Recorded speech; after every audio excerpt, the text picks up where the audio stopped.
everyone. Good morning. Hi, my name is Lindsay Davis. I am the co-founder of the Femtech Association of Asia, which is all about connecting women's health and technology. So anything from period tracking to hormonal health and everything else that has to do with women's health, such as mental health, which we'll be talking about today.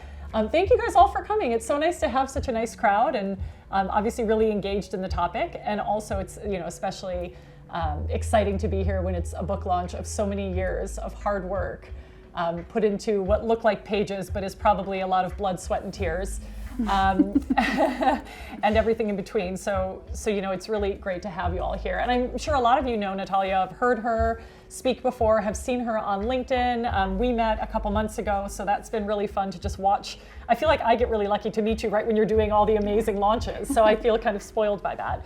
So Natalia, I'm going to read this part only because obviously I don't want to mess up any bios, but Natalia is a keynote speaker, as we'll see today, a writer, a therapist on trauma and transformation, a consultant, an advisor, a founder, a peacemaker, which I think we need in the world right now, and the author of what we're discussing today, Why Am I Like This? Natalia shares her voice to begin to remedy the world's state of hustle, trauma, disconnect, and disrespect, and her insights into the human condition and our profound need for healing, self-compassion, empathy, and human connection definitely inspire audiences. And actually just sitting here for 2 minutes before, I already felt like we do need more empathy in the world. We do need more kindness towards each other. So I think the fact that you're helping take those movements towards self-care with your knowledge and your years of experience, it's incredible. She's a recipient of the 2022 Women Icon Asia Awards for Emerging Entrepreneurs, and continues to break stigmas, which we obviously have in common with Femtech and being able to talk openly about women's health and mental health, as well as empowering people. So I guess to start, just congratulations on your book. It's really exciting, very exciting. Thank you. And I just think it's amazing to see all your professional research being put into something that the general public can consume and digest and understand and hopefully help improve our way of thinking and our way of acting. So I would love, I guess, to start, even before the book, I'd love to just hear about you. Where are you from? What's your professional background? And how did you end up sitting on a stage at 1880? Thank you for hosting us, 1880. Thank you. How did we end up here with you today? Thanks for doing this with me, by the way. It's my pleasure. I love it. It's my pleasure. I love it too. It's a massive journey that's brought me here today to this room at 1880 and to write this book. I grew up in a lot of trauma. I grew up experiencing physical abuse and emotional abuse and knowing something wasn't right with my world. But back then, of course, it was just normal. So I lived my life as this amalgamation of survival and adaptive responses. And at some point, I couldn't keep it up anymore. And so I have a very complex journey, which you'll have to read the book to learn more about. But at 17, I was misdiagnosed with a mental health condition. At 21, my physical symptoms started to onset, and I actually got stuck in the medical system for 11 years. And at the depth of my illness, I was on 42 medications a day. Wow. I was having 3 intravenous treatments per month. And I was pretty weak and lifeless, and that was just my life, my reality. And I looked everywhere to heal, everywhere. And sometimes I'd find things that would help me cope for a while or feel a little better, but I never really healed. And so the traumas began to decontextualize in more and more diffuse and difficult ways to decipher. And it wasn't until I started to look through the lens of trauma and all that entails that I began to heal. And so I had what doctors would describe as a miracle recovery, but it wasn't a miracle. I just figured out how to heal my trauma and create a life where I could exist and thrive and relate well. And so shortly after I got better, there was a line of people waiting to see me. How did you do that? How did you get better? Can you help me? So I thought, well, I think I can, but I better study. So I studied many different things all around the world, and I began to work with the whole human, with the mind, with the body, with relational dynamics. And there was a really long line to see me. And so I thought, I need to do more than this. So I joined forces with another health professional here, and we created a group of health clinics, and we specifically helped people that had these strange, complex symptoms or experiences that were not resolving with mainstream intervention. And so that was really eye-opening few years as a clinic administrator and figuring out how to help people with trauma when at that time we couldn't even use the word trauma, it was a dirty word. And I guess fast forward to the pandemic, and the whole world is talking about trauma. We've been living through a global trauma. And so I started getting phone calls saying, Natalia, can you come and speak about mental health, burnout, belonging, all of these things. And that is when I got the courage to say, actually, it's time, the world is ready for us to talk about trauma. And so I started Illumine Health, and I also started writing this book. And simultaneously.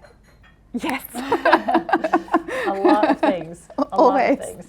So when we talk about trauma, can you just expand on that word a little bit? Like what exactly kind of does that, what does trauma mean exactly? Because obviously it sounds very severe, but I imagine in every case trauma is not necessarily severe or noted as severe to the individual. Trauma is when a past experience of threat is living and breathing in us now, and it can affect us mentally, emotionally, physically, and also relationally. It's largely unconscious and non-verbal, so it's felt, and it presents as sensations, emotions, and relating patterns, and it travels through relationships, families, cultures, and communities. And what you said is really interesting. A lot of people think, oh, trauma is this big, huge thing, but it doesn't have to be. So trauma is not a past event itself. It's the way it is left unmetabolized inside us and the way it decontextualizes through our complex self and through the world around us. So the extent to which we are traumatized will actually depend on our capacity and our resources, both inside us and around us. It's not about the event itself. That's really interesting. So I think, so does everyone have trauma? I guess would be the other question. You know, so many people would answer this differently. I wouldn't say that everyone has trauma, but we are all affected by trauma. So we are dynamic relational creatures. So even if we are not holding our own unresolved trauma, we are interacting with someone who does have unresolved trauma. And whether they are, you know, there are different stages of the healing journey, but trauma is a human experience and we are all involved in it together. And that was one thing, kind of building on that makes a lot of sense, that because we are community and we all are interlinked. So one thing that I was thinking about before our talk and shared a bit, you know, I know before to not surprise you with too many questions, but there seems to be kind of a reflection in your book about like a personal or individual take on trauma, and then that community or external trauma, which you just talked about. Like, how did the world end up this way? How are we sitting here now? Which I'm sure a lot of us have asked based on, you know, no matter where we're from. In my case, you know, originally from the US, and I just think, how did it end up here? You know, it feels very traumatic to me to be, you know, in the state of the US is in.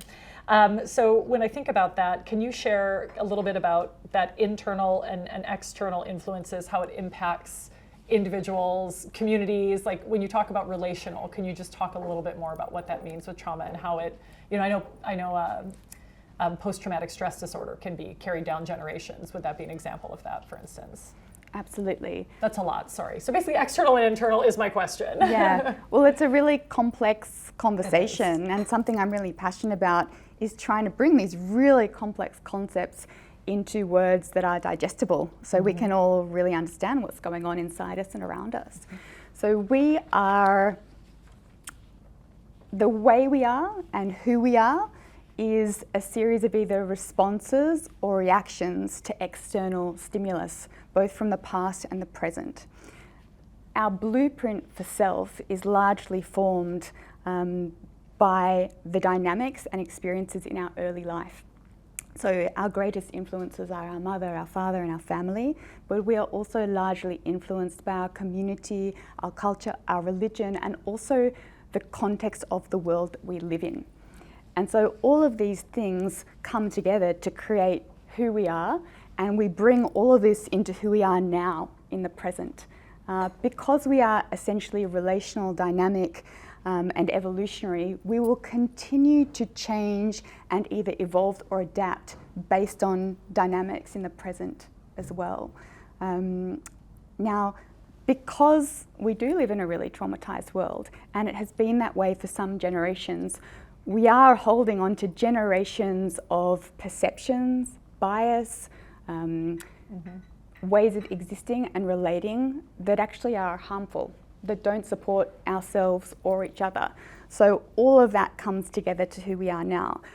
When we look at our generation, the truth is that most of us have grown up without access to 3 key ingredients that we need in order to thrive in this world. And those are safety, belonging, to feel like we're welcome, and also the ability to express and share authentically without judgment or shame or exclusion or harm. And when we don't have those things, the self that we develop is a reaction to that. And it makes it really hard for us to show up in the world in ways that are peaceful, powerful, sustainable, and collaborative. And so if that is the foundation for who we are, knowing that we are relational creatures, that is what we're going to put into the world. We're co-creating in every moment. So right now, all of us are a community for this hour that we're here together. We're a community. This is a mini world in this room. And we are all both being influenced and we are influencing each other. Our nervous systems are talking to each other and they're picking up thousands of tiny pieces of data and they're bringing them through our nervous system to our brain for integrated and largely unconscious processing. And once that happens, with all of that unconscious material from the past, that then decides and dictates how we perceive, how we express and relate. So we can't explore self without context. We're dynamic. I hope that answers. It does. It also frightens me that I'm influencing everyone in this room. You're also I'm in being your brains. influenced. I'm in your brains. No, that's super interesting. And what about trauma and oppression? You use those 2 words together in the book. How does that relate? Oppression is a fundamental experience of trauma. I believe in essence they're one and the same. And the reason I bring them together is because trauma is still for many a really overwhelming word. I don't have trauma. Nope, that's not a conversation I need to be part of. But when we say the word oppression, more people can relate to that. I mean, you talked about the States, right? There's so much oppression happening there. So when we are oppressed, we do not have access to agency and choice. And that is the fundamental experience of someone who has unresolved trauma. We can't get out of it, we can't heal. And healing asks us to create the conditions and dynamics where agency and choice are possible. Wow, okay, that is definitely a lot. And you mentioned that around, kind of your 17 to early 20s perhaps is where there was a lot of the physical ailments with medical intervention. Is there a typical age when people start noting this trauma as they get older and realizing that maybe that wasn't normal in my childhood, or maybe, I shouldn't say normal, that's not fair, but maybe that wasn't the right experience for me to have gone through, and maybe that was trauma? Is there a certain age group where people start identifying the trauma in their own lives, or could it manifest at any time into very varying degrees of harm? I think it depends more on the circumstances and the availability of resource and capacity inside and around us. So most of us will suppress our trauma so that we can create a version of ourselves that can go on surviving and coping and trying to belong and do well in this world. There will usually be a point where we can no longer do that because we're not meant to survive forever. And it can happen in one of 2 ways, actually. So either we reach our threshold and something just triggers us to start leaking out into the world. And this is usually at a life turning point. Okay. So it might be end of school, or it might be parenthood, it might be moving countries, it might be loss of a loved one, but something triggers us to be unable to keep it all together anymore. Conversely, what can happen is that we approach a sense of safety and peace. And within that safety and peace, something inside us says, well, it's okay to let go now. And so we can just fall apart. And that's actually what I believe happened to me with the physical manifestation. So when I was in my 20s, I'd come out of this horrible journey with mental health. I got a good job, I got a good house, I got engaged. And it was like, oh, there is some semblance of safety. And that's when my body began to break down. And this is a really common scenario amongst my client and sort of the community who follow my work, that they have experienced this too. It's okay, It's almost like when people say when they go on vacation is when they get sick. Absolutely, it's when you finally thing. let your guard down for just a minute, and that's when you catch that cold. Always in Hawaii, right? So your book focuses a lot on relationship dynamics. You mentioned relational several times here, which I think is critical, is being part of the community and trauma and how it impacts the community. Can you tell us more about how relationships are connected to mental health? Relationships are the biggest indicator of our sense of well-being or distress and discomfort. So our relationships are the biggest indicator of how our mental health is going to be. Relationships are a bit like a resource. So we need each other in order to survive and thrive, in order to co-regulate and kind of find a sense of balance and sustainability. So we need community and people. So if we don't have that, we're going to find it very hard to metabolize our experiences and to show up in peaceful and powerful ways. If we have relationships in our life that are actually disrespectful or harmful, it's going to take so much more toll on our being at every level. So relationships are key. A lot of our trauma stems from harmful relationships. And so when it comes to healing, relationships can be the crucible for healing if we engage with them with that conscious awareness and intention. Okay, and can that also be a trigger, a relationship, obviously, for trauma?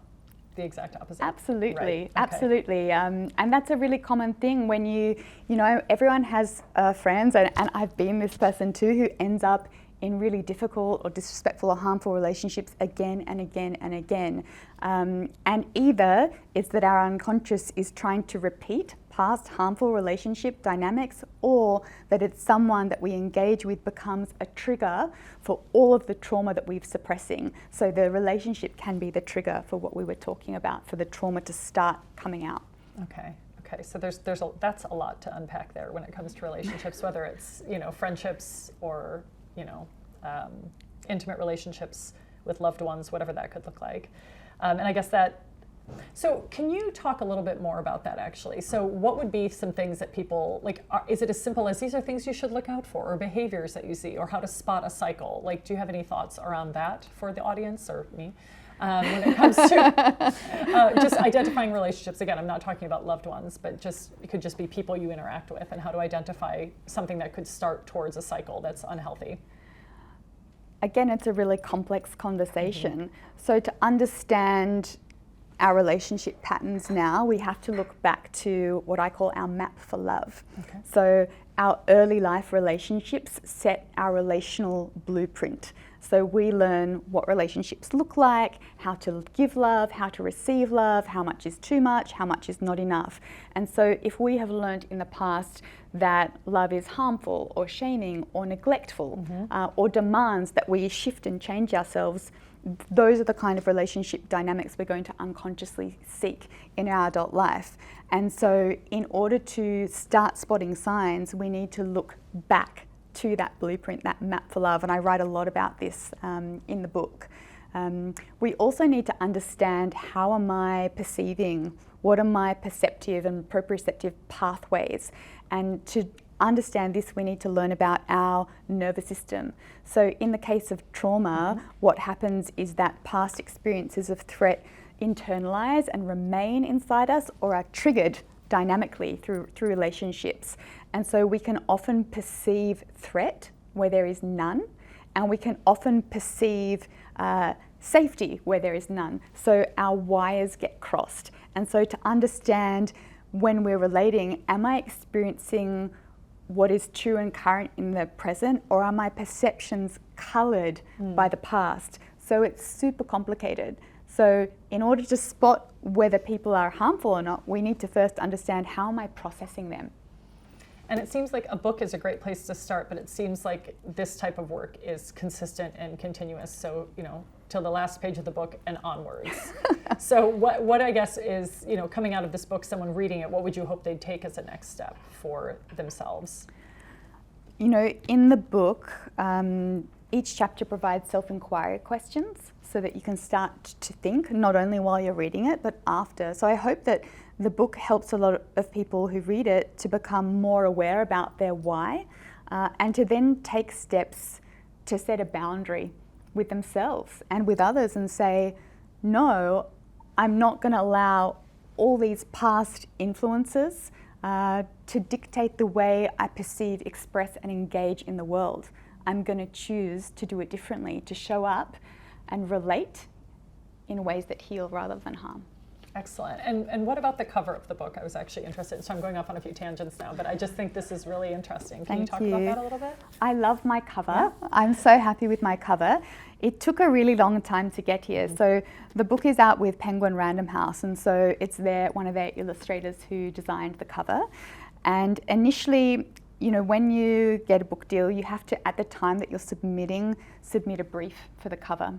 So I submitted a brief for a couple of options, and the first cover they came back with, I was really unhappy with. It was quite aggressive looking, and so I was very upset. Right. Trauma, yeah. The cover was, I said, I don't want people to look at the book and feel traumatized or triggered. Right away, yeah, right. I want them to feel inspired and curious. And so I'm so grateful that they were very responsive. And so there was a bit of back and forth, and I guess we've landed on this beautiful cover where there are two people, and I guess we're talking a lot about relational dynamics and how we're relational creatures. And I think as well, you can see that there's kind of no clear race. You know, there's man, woman. You could probably see any race here, and also there's these layers to show how we're so layered and complex. And so I really love that the illustrator came up with this. And then you can see on the back there are all of these symbols. So I often talk about how trauma shows up in code. And most of us don't understand the language of trauma. And so I hope that this book helps people to decode their trauma and then start to respond in ways that heal. And yeah, I feel very happy with how the cover represents this. I think it looks great. Thank you. You're welcome. I do. So a little bit around kind of the studying that you did, because you said, you had that light bulb moment, which I think a lot of people do when they want, when they get really passionate about something. What does that look like? Like, what does that research, what does that studying look like? How do you, and there are so many different ways to study trauma, so many different practices, so many different therapies, so many different, ways of interacting. How did you decide what your path was going to be in studying, and what did those studies look like? I was generally very intuitive, which I am in general. So the first training I did was as a hypnotherapist, and then I went on to study regression therapy. And so this is my formative training that helps me understand the unconscious and how all of those past experiences decontextualize within us and the way we're experiencing in the world. And so when I started working as a young hypnotherapist, I was really passionate about it, and wow, the mind is so powerful. But I realized very soon that, hey, what about the body? And I saw this pattern of people making these amazing mental shifts and maybe experiencing change for a while, but then things were decontextualizing, like it would come up later in a relationship dynamic, something would be triggered, so it wasn't sustaining. And so I realized the body needs to play an important part. I also trained as a craniosacral therapist, which is a form of osteopathy, and it's a light touch technique. And during my sort of years as a patient, I was receiving craniosacral therapy twice a week for 10 years from this beautiful physiotherapist back in Australia. And back at the time, I couldn't really understand what was going on because he would just touch me really lightly.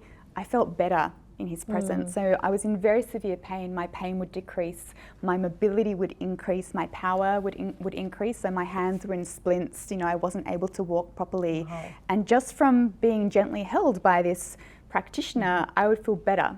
And I now know that that's the power of human connection and co-regulation. But again, it didn't really take me towards healing. So I decided I'm going to train in this modality. And so I started blending hypnotherapy and craniosacral therapy together. And there was really powerful results. But what I started to notice is that when people felt really safe and when all of those barriers came down, the trauma would start to come up. So I realized I really need to learn more deeply about why this happens and how to best respond. And so then I did a lot of different trainings all over the world. So I learned about breath release, and I did more bodywork trainings, and I flew to Norway and trained with a doctor there, and I read and I read and I read and I read, and then I spent a lot of time figuring out my modality, which I use now, which is called trauma-informed relational somatics, and it blends the mind and the body, but also a relational approach. So the way that I work now and teach is to harness the power of our relationships in order to promote healing. Can you walk me through a little bit about what like a session would look like? Obviously I can't even repeat the trauma Trauma-informed Thank you. relational Yeah, somatics. exactly. So clearly I need you. Can you walk through like what a session is like? So someone comes to you and they say, what does that process look like? What does the cycle of treatment look like? Okay. And how did you relate some of those, learnings into your book? So it will look really different depending on the human that comes up, and so that's the whole point. It's relational, so I'm not rolling out a process or a protocol. I'm learning to listen to the unspoken, to the trauma, how it's showing up inside the body, inside the way they're relating to me, and also inside the fragmented psyche.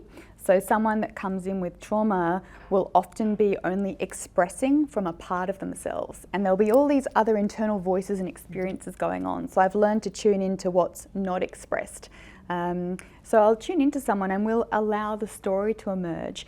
And when someone's sharing their story, it's really common for them to only share a little piece or rush over pieces that are difficult or skip or omit. So to be a great therapist, we need to be an incredible story navigator and to bring enough relational safety and attunement to make it safe to come back over the parts that are rushed over, to explore the parts that are missed, or to inquire if a part of the self is experiencing differently to how they're expressing. So usually a session will begin with me speaking with this person and learning and listening and making it safe for all of their parts to enter the room, and for threat responses that will come up in the safety of the dynamic to illuminate and then fall away.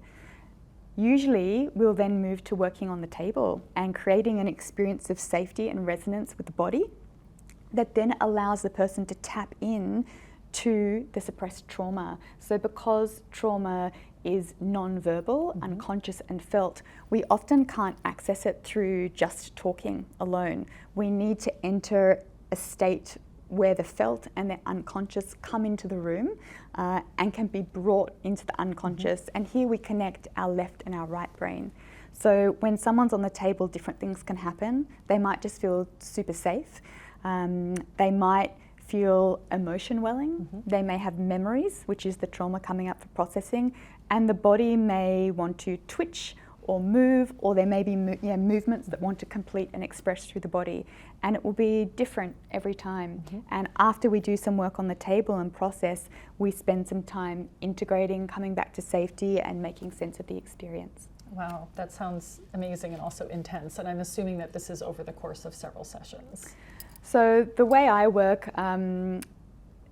boundaries are really important. So in order for healing to happen, we have to create the conditions and dynamics to make it possible. So when I work with a client, it's a commitment to 6 sessions over 3 months as a starting point. And through that 3 months, we will build relational attunement and safety to make it safe for the trauma to lift, to begin to process. And then we continue on. And typically I would work with a client anywhere between 9 months and 2 years, depending on the complexity of the trauma. But we always recommit every 3 months. So the commitment and the boundaries are what make healing possible. And do the same traumas come up again and again? It depends on the person. Most people that I now work with have very complex trauma, so there's so many different things that come up. If there's been sort of a very big trauma that's really defined who that person is and how it is, it will usually process in layers for sure. And it also is really common that it's when the client has processed a lot of what's very present at the beginning. So most people arrive to therapy in crisis. Once there is a greater sense of safety and peace and life is looking a little better, that's when the deep healing work really begins. And it's interesting because most people then want to leave therapy. They think, oh, I'm done now. I'm not in crisis anymore. I'm going to go off and have my life. But I'm like, let's sit here. Let's sit here and see what healing can happen now. And that's when we shift into self-mastery. Amazing. Amazing. I want to talk a little bit, and then, so as far as the book goes, obviously you probably even have case studies of processes that you've run and patients that you've sat with and worked with. Do you feel like a lot of that, do you get a lot of new learnings from your patients as well, or is it your process and it seems to kind of work in different ways with different complexities? I'm learning through my patients all the time. I'm learning through my peers all the time, and I'm learning from myself all the time. So my work will continue to evolve and adapt based on everything I learn. And I think that we're meant to be that way. We're not meant to be fixed and finite. Yep, to be stagnant, exactly. Yeah. So what about social impact? So this is something I've enjoyed, just kind of watching, whether it's your posts online or just even, in our chats that we have with the association, but social impact and giving back. So how does that relate to your work? And obviously, I think working in Femtech, I think a lot of people think like women's health, that means it's social impact, when actually it's a very commercial opportunity. So how do you relate kind of, I guess, social impact, and how do you create social impact through the work that you're doing?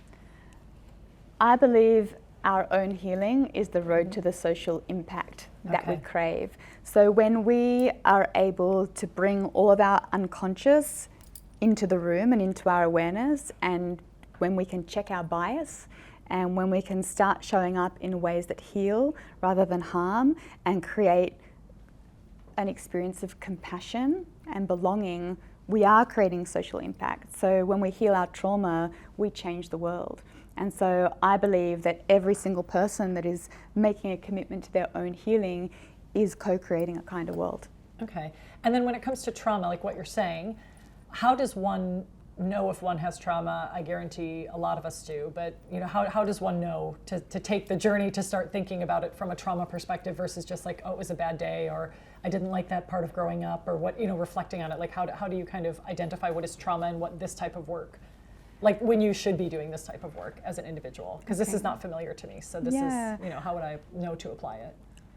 I think if we are experiencing a sense of threat or exclusion or feeling like we don't belong in this world, it's an indication that there's probably something to explore.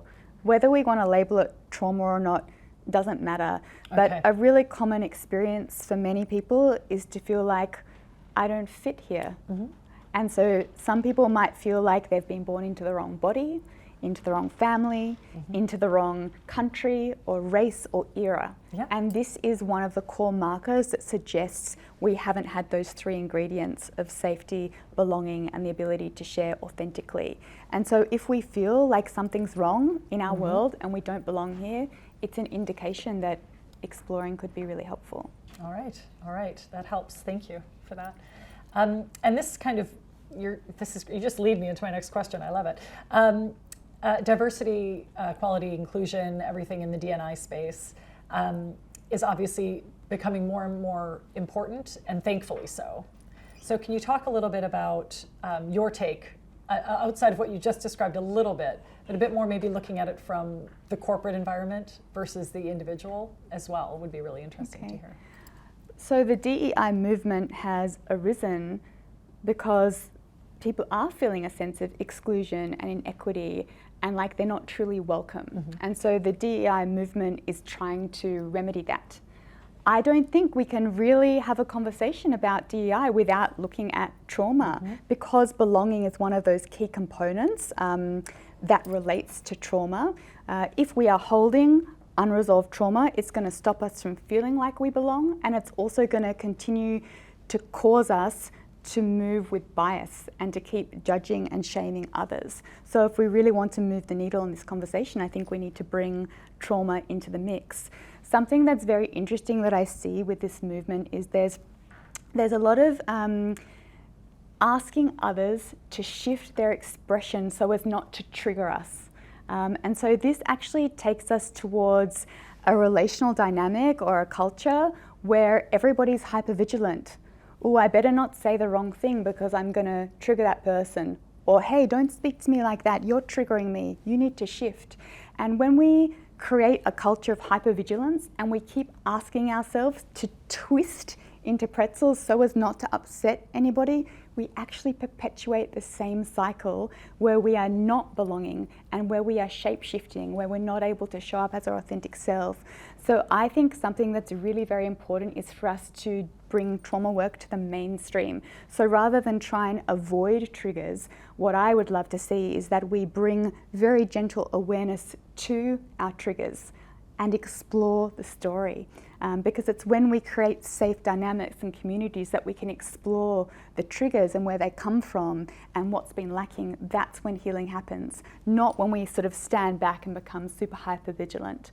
So I really think that if we want to take DEI forward in a way that promotes transformation, we've got to bring trauma work into it. And how do we have more people open to the concept? Because I'm assuming that a lot of people, even talking about like hypervigilance, I think maybe it's even just, different communities are more impacted and oppressed, for your word earlier. So it's a lot easier for me, in a world of privilege to say, sitting here at, in a gorgeous club, in a gorgeous city with everything I could want, so it's a lot easier for me to be like, oh, let's all talk about trauma, whereas someone else who has grown up a very different way, well, it's just a whole different journey. So how do you reconcile those two, and say, how does everyone buy into this process? Not everybody can buy into this process, and that is a sad truth. And it's something that we all need to grieve again and again and again. We can only truly begin to heal when the dynamics and conditions are available. And we can't create them on our own. We have to create it within relationships and communities. So if that's not available, it's going to be very, very hard to heal.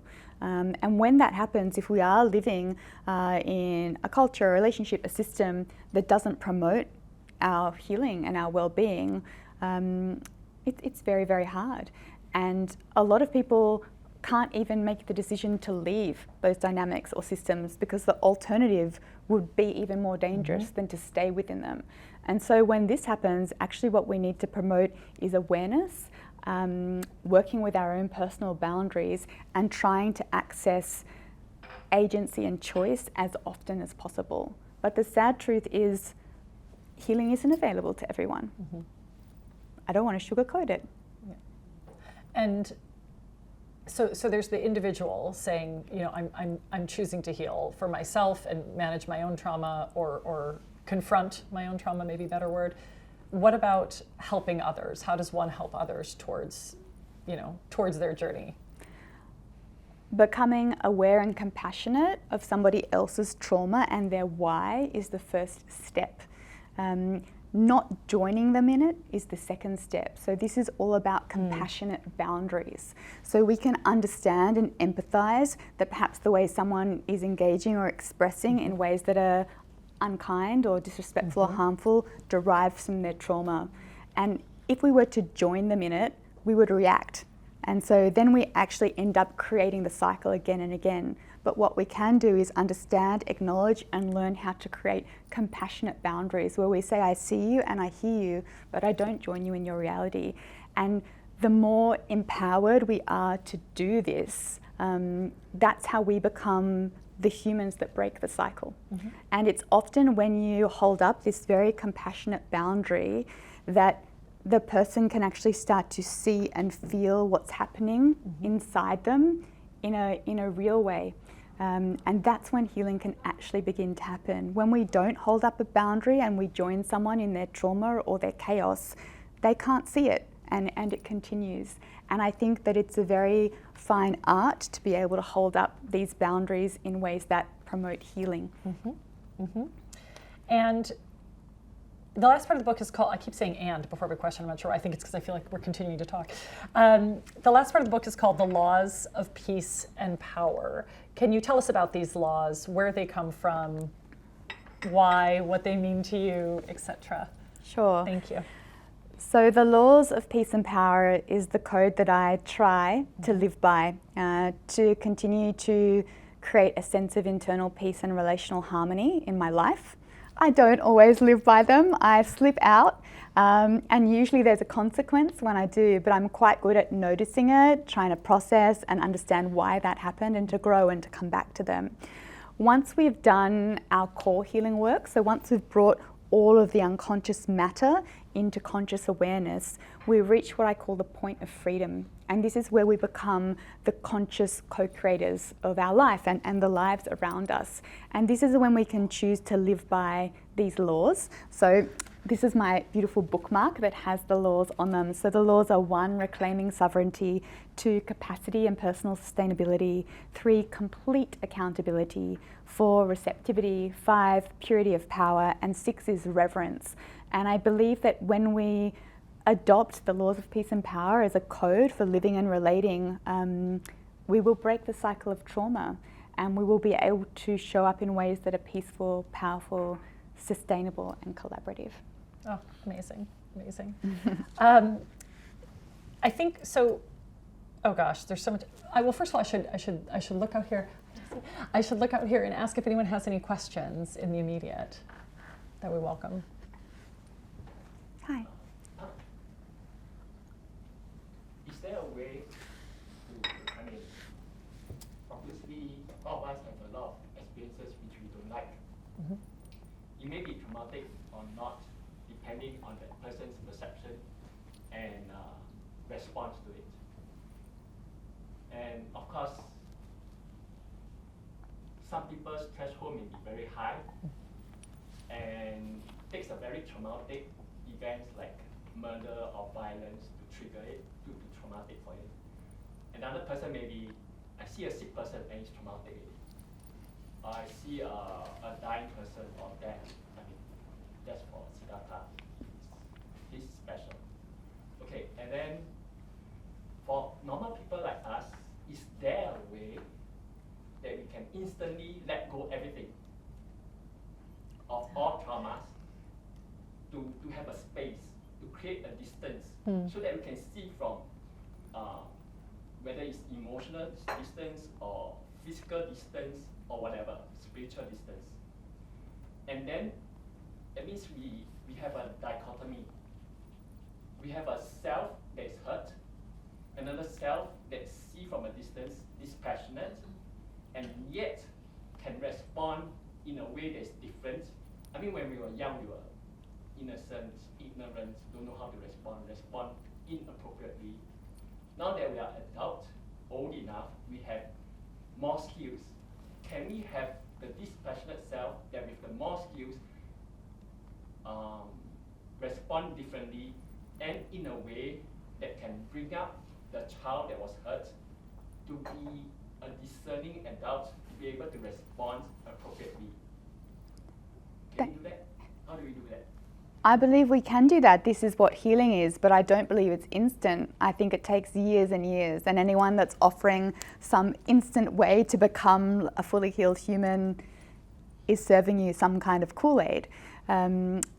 When we have trauma, the way we experience in the world is coloured and tainted by it. So in order to do what you're suggesting, which is to respond in this neutral way, we need to be able to empty out a lot of the experiences and emotions that have been suppressed. So when we are triggered or reacting, what's actually happening is that a current stimulus, experience or person is triggering our suppressed trauma or bias into expression. And so when we do our healing work, we actually begin to empty out and purify all of those experiences from us so that we can respond differently. And so we get to a point where we may be triggered, but we have enough capacity to contain our trigger, to check ourselves and respond differently.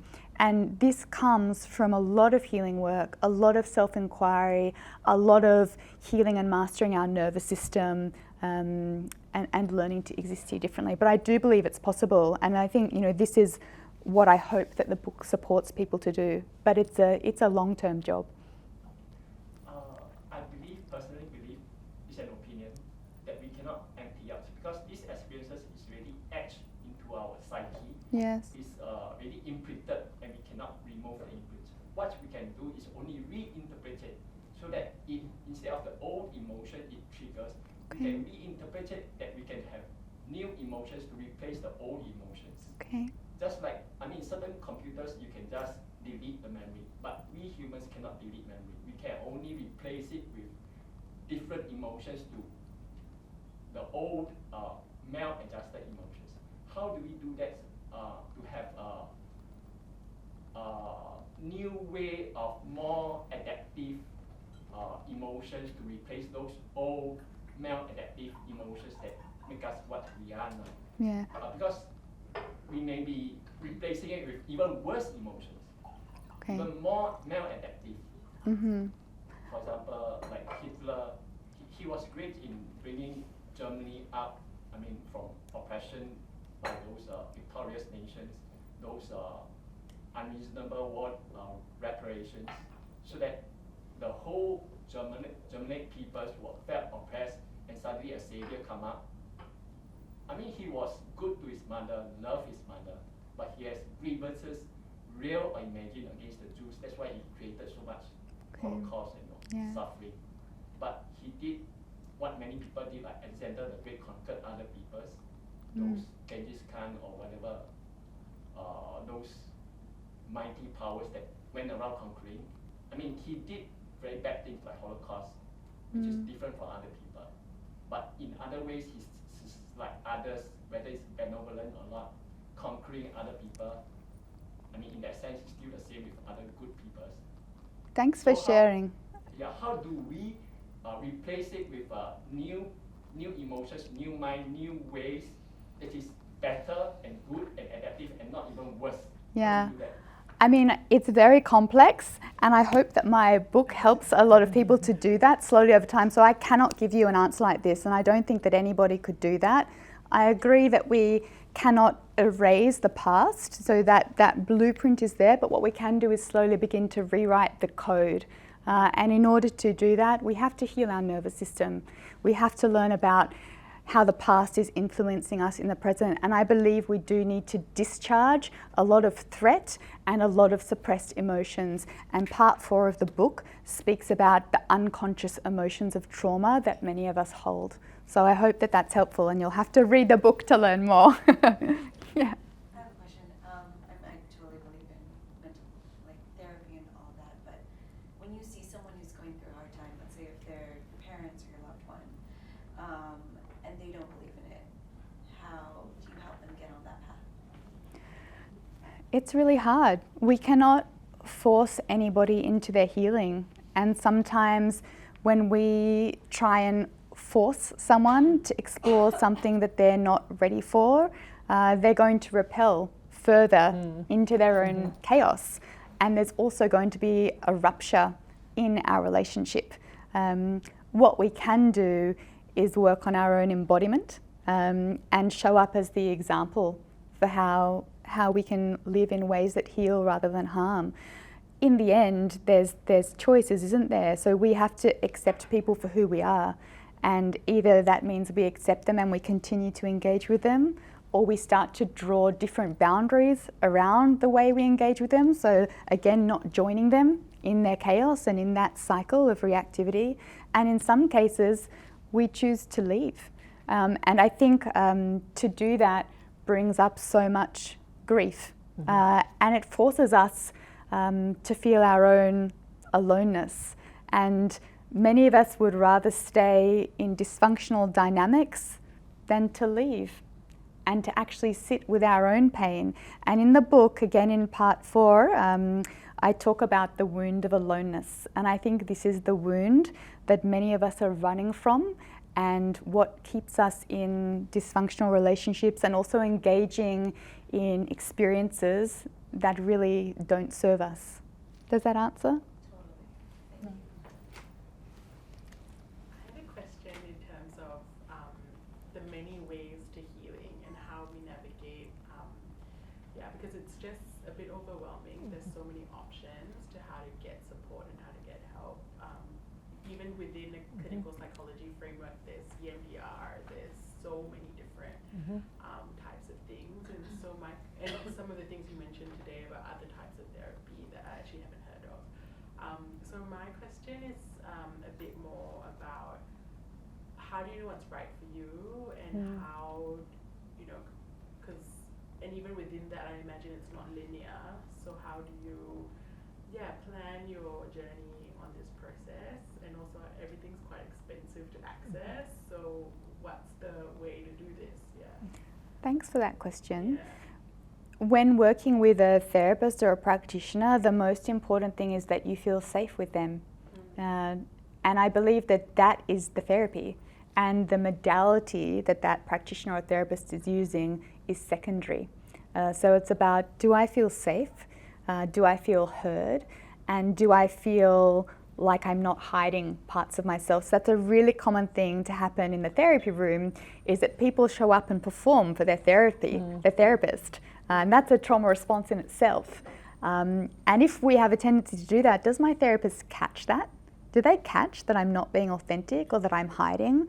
And if we can find people like that who can hear and tune into the unsaid, that's when we know healing is beginning to happen. So I think it's less about the modality and more about the human. I also think that sometimes in a safe dynamic, all of our stuff will come up. And in the therapy room, this is called transference. So a really good therapist is going to catch when we bring our dysfunctional relationship dynamics into the room and work with it. But I guess the simple answer is choose a human that you feel safe with, and the rest should follow. Talking about the non-linear process, the people that can best serve us will change over time. As we continue to change, we may find that we need somebody else with different qualities that can help us at the next leg of our journey. The last piece is healing happens outside the treatment room. So the treatment room or time with a therapy, it's like an experimental safe space where we can learn new ways of expressing and relating. True healing happens in daily life. So when we're engaging in therapy, we want to understand, well, is my life beginning to change in small ways? And if it is, then it's an indication that the process is working. No quick fix, right? No quick fix. No quick fix. Well, the last question, do we have any? I'm so sorry. One more. I'm sorry. I was going to just follow that question about individual healing with maybe community and global healing. Natalia, you're on this journey from working one-on-one to now publishing a book which reaches a great audience. And going back to that discussion about DEI, trauma, hypervigilance, these ideas make a great deal of sense. In practice, what might that look like? For example, Lisa, right? You mentioned privilege. The people that are traumatized are not the ones with the resources, the money, the time, or even the knowledge that this kind of healing exists. And so when we encounter, whether in a corporate or a social setting, somebody who is triggered by things we say, what I'm hearing is that the solution isn't for me to censor myself and not say things that might trigger them. But at the same time, on whom is the onus? Like, what is the next step? Do I tell that person now, go heal your trauma, I'm not going to engage with it? Or is it like you mentioned, what we need to exhibit is compassion. What does that compassion look like? What might a community program look like, or what might a corporate program look like if we want to bring about healing and avoid that hypervigilant state, which is not helpful? Thank you. The answer to this is going to depend on the dynamics of each community, the boundaries and the safety for exploration. So our boundaries are responsive, they're not fixed and finite. If we are putting in fixed and finite boundaries, they're not responsive, they're defenses, they're not boundaries at all. So boundaries are born from safety and responsiveness. And so in order to create that, we have to create an environment where people feel safe to show up, and then we have to find where is the appropriate boundary. Our boundaries will also depend on what our role within any dynamic, whether it's singular or more complex, is. So am I a leader here? Am I a peer here? Or is the other person a peer here? So this comes down to the question of position of power. And this is something that I teach on. So the way we set our boundaries should depend on our position and our internal resource or power. So it's a really complex conversation. But absolutely, we don't want to show up and say, yeah, sure, leak your trauma all over me, that's fine, and I'm going to be quiet and not say anything at all. And that actually happens more and more. I'm going to let you have a fit because of all your past stuff. Actually, no. So it's a bit like working with our kids, right? If our kid's having a tantrum, we say, I hear you, I see you, it's okay to have those emotions, but it's not okay to express like this. It's the same. in a corporate program, the people that I work with really want this. They're opting in. So that choice and intention is really important. And this works not for everybody. So it's not a box ticking exercise at all. We create the safe space. We talk about our trauma. We talk about our bias. We talk about the themes that are decontextualizing. We learn to listen to our nervous systems. We connect to themes. And we explore how we are triggered in the moment. So something that's common in all of my trainings is people get triggered. And that's because the space is so safe. And so when someone's triggered, my job as the facilitator and the lead is to bring that into the room and to create an environment where we can all explore and respond. Then we have greater self-awareness. We also develop greater empathy. So it's definitely a process. Does that answer? Thank you. Yeah. And Thanks. Concretely, like if people in the room are working that space, what can they do next step? And it sounds like certainly reading the book and engaging in a corporate training would be helpful. Yes. Which I will say, how can the audience and I learn more about you, and how can we get our hands on the book? Well, you can purchase a copy of the book today, There we go. and my amazing team member Viv there in the green jacket can help you when we finish. Or you can order through my website or Amazon as well. LinkedIn's a great place to connect with me. I'm really active. I post nearly every day, but you can also find me through my website or through my team at Illuma Health. Thank you very much. Well, thank you very much. I think I learned a lot about listening today, having empathy, and making sure we invite others to belong and to be part of the community, because it sounds like that's, the first stage of healing is just being open to other people. So a big thank you for everything you have to say. I feel like this conversation, we're just getting started, and yes. I need a table to lay on so you can tell me more and give me some therapy. Thank you so much. So I really, really appreciate it. And thank you guys all for joining us as well. And again, thank you 1880 for hosting us today. Really, really appreciate it. Thank you, everyone. Thank you so much. Absolutely fun. Thank you.